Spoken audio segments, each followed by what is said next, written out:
മോളു ഞാൻ വന്നേ, ഭക്ഷണം എടുത്തു വെച്ചോ. ആ ചേട്ടൻ വന്നോ?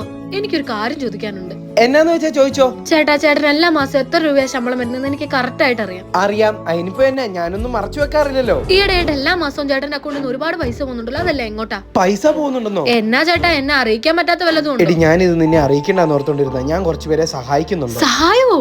ആ, സഹായം ഞാൻ മാത്രമല്ല, എന്റെ കൂട്ടുകാരൻ ക്രിസ്റ്റഫറും ഉണ്ട്. ഞങ്ങൾ ഒരുമിച്ച സഹായം ചെയ്യുന്നത്. എനിക്ക് ഒത്തിരി അഭിമാനം തോന്നുന്നു. നിങ്ങൾ ഇതെങ്ങനെ അനാഥാലയത്തിൽ വല്ലതും കൊടുക്കണോ? അല്ലല്ല, ഇത് അവരുടെ വീടുകളിൽ നേരിട്ടില്ല സ്കീം. അയ്യോ, എങ്ങനത്തെ ആൾക്കാരാന്നൊക്കെ അറിയാവോ ചേട്ടാ? പറ്റീരൊക്കെ കുറെ നടക്കുന്നുണ്ടേ. അയ്യോ, ആ പേടി വേണ്ട. എല്ലാരും ഫോണിന്റെ അകത്ത് കണ്ട് ബോധ്യപ്പെട്ടതാ. വസ്ത്രത്തിന് വരെ ദാരിദ്ര്യം അനുഭവിക്കുന്നവരെ ഇവരെയൊക്കെ സഹായിക്കുമ്പോൾ എനിക്കൊരു സന്തോഷം കിട്ടുന്നത്. എന്റെ ചേട്ടൻ ഇത്രയും നല്ലൊരു മനുഷ്യനാണെന്ന് എനിക്ക് അറിയത്തില്ലായിരുന്നു. ഇന്ന് ചേട്ടനൊരു ചിക്കൻ ഫ്രൈ കൂടുതൽ ഞാൻ പോയി എടുത്തോണ്ട് വരാം. അയ്യോ, പോയോ?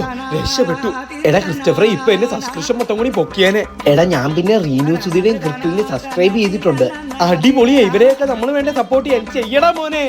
വസ്ത്രത്തിന് വരെ ദാരിദ്ര്യം അനുഭവിക്കുന്നവരവര്.